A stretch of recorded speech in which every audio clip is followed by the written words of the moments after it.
watching New Vision TV News with me, Ruth, and let's take a look at our top stories. From the news around Uganda, we look at the women's hospital that has been commissioned in Soroti district, and also disputed Lusanja land inspected, and 17 have been arrested over illegal charcoal burning in Bulletin district. In the news around the East African region, teachers condemn act of Burundian students who tore their uniforms after the end of high school examinations. In the news around the world, former Indian national cricketer dies. And in our special report today, our reporter Joseph Kiza shares his experience during the 457-kilometer walk. You're watching New Vision TV News with me, Ruth, and as a broadcast from the New Vision newsroom. We'll take a look at the news around Uganda. We start with the Saturday Vision that is already out on sale, and this is what is making news in the copy of the Saturday Vision.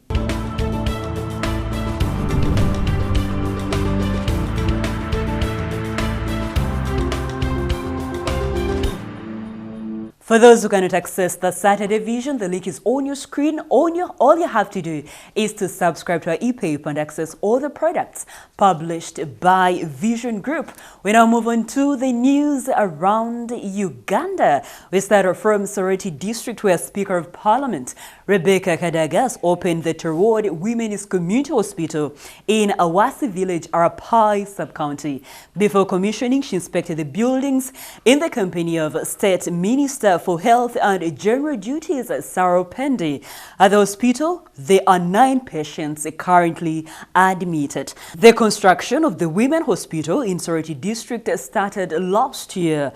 Soroti is the Association for Rehabilitation and Reorientation of Women for Development. The first phase of the hospital have facilities to treat women with fistula. We move on to Kampala, Uganda's capital city. Justice Tadeu Asimwe has this afternoon completed the inspection of the disputed Lusanja land in Kampala. A businessman, Meda Chichocho, claims ownership of the land, was also in attendance. On arrival, Justice Asimwe told the residents of Lusanja that he had not appeared for a political rally or tour, but a judicial visit to inspect the disputed land.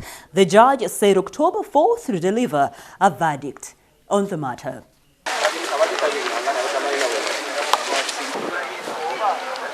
More highlights from the capital, Kampala. The United Nations has said Winnie Byanyima, who has been appointed to head its AIDS agency, brings to the organization experience and a commitment in enhancing the spectrum of players to end the AIDS epidemic.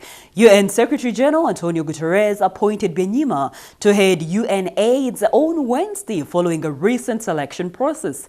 Byanyima, who has helmed Oxfam International, a global non-government organization, for 7 years, replaces Micho Sidibe, who stepped down in May. Uganda's permanent representative to the UN, Adonia Ayewale, confirmed that Byanyima will move to the UN AIDS Secretariat in Geneva, Switzerland.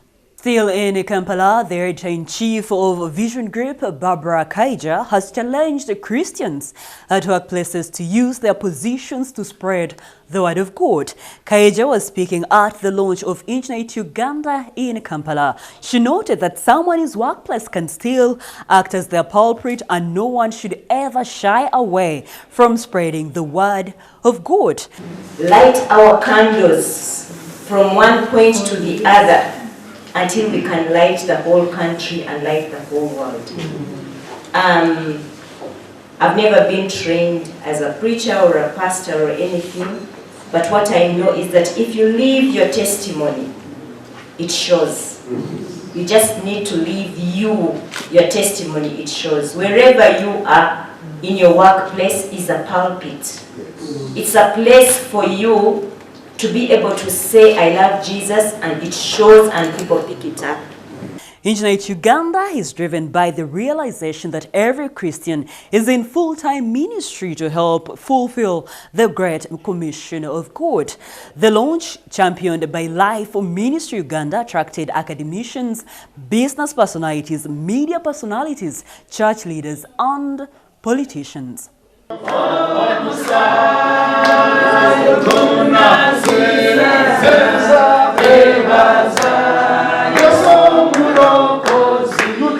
Moving on to more stories making news around Uganda from Bulisa district. 17 people have been arrested for illegally burning charcoal in Bulisa district.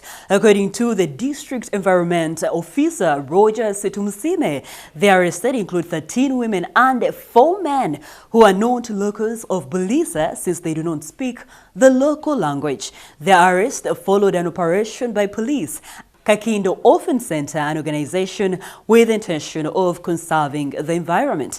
Tumusime explained that the condition of degrading the environment has worsened in the last 3 years, and it is mostly practiced by immigrants who move from one place to Bulisa for fishing business. But after failing to succeed in the venture, they resort into charcoal burning and firewood selling for survival.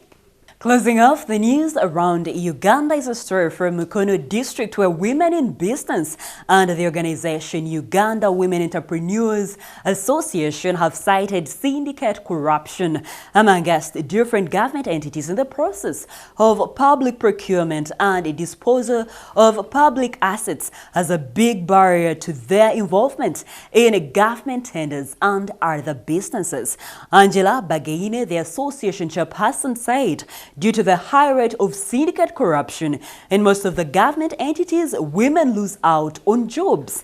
Bagaine made the remarks on Wednesday during the opening of a 3-day public procurement and disposal of public assets capacity building workshop to women entrepreneurs from across the country in Mukono district. Let us now say we have a pilot project for startups or for businesses that have been around for 3 years. I think it's time we empower and trust our entrepreneurs. Let's close the news from the capital, Kampala, where all Ugandans who went to Mecca for pilgrimage this year set to return in a fortnight after the completion of the Hajj rituals. Sheikh Zakaria Chiwalyanga, the Secretary of Uganda Bureau of Hajj Affairs, said the first batch of pilgrims is slated to return on August the 30th. UBHA is a national organization that brings together all the 42 fully registered Muslim Hajj travel agencies in Uganda. We now move on to news around the East African region. We start from South Sudan, where the Chinese government has offered scholarships to at least 29 South Sudanese students in the field of science and technology. Speaking at the handover event in Juba, the Chinese ambassador to South Sudan, Hua Ning, said the scholarships were part of the Beijing's efforts to boost peace and development in Africa's newest nation. China is making a footprint on the African continent through infrastructure and human resource development. Moving on to Burundi, in a bizarre form of celebration marking the end of exams and completion of high school, Burundi students tore up their uniforms, an issue that came up at the National Security Meeting. To the horror of teachers of one school in Bujumbura, the wild act went viral on social media. The Teachers Association in the country has condemned the students for the unbecoming behavior. Closing off the news around East Africa is a story from Kenya, where the governor and their deputies will soon have purposely built and functional residences. The Senate has set expenditure limits on the construction of the houses. The governor's residence will cost 45 million Kenya shillings, which is equivalent to 1.6 billion Uganda shillings. The limit cost for the deputy governor's house will be 35 million Kenya shillings, which is equivalent to 1.23 billion Uganda shillings. According to a report tabled by the Senate Committee on Public Accounts Vice Chairperson Mithika Lunturi, the size of the land on which the houses are built will not exceed 2 acres. The report further says offices will be constructed, but expenditure on each county governor's office should not be more than 500 million Kenya shillings, which is 17.5 billion Uganda shillings. Moving on to news around the world, from Sudan, military rulers and protest leaders are scheduled to sign a landmark deal on Saturday reached after a bloody uprising which is meant to pave way for civilian rule. The ceremony will officially evoke a constitutional declaration inked on August 4th between the country's transitional military council and the opposition coalition of the Alliance for Freedom and Change. The deal brought an end to nearly 8 months of upheaval that saw masses mobilize against President Omar al-Bashir, who was ousted in April after 30 years in power.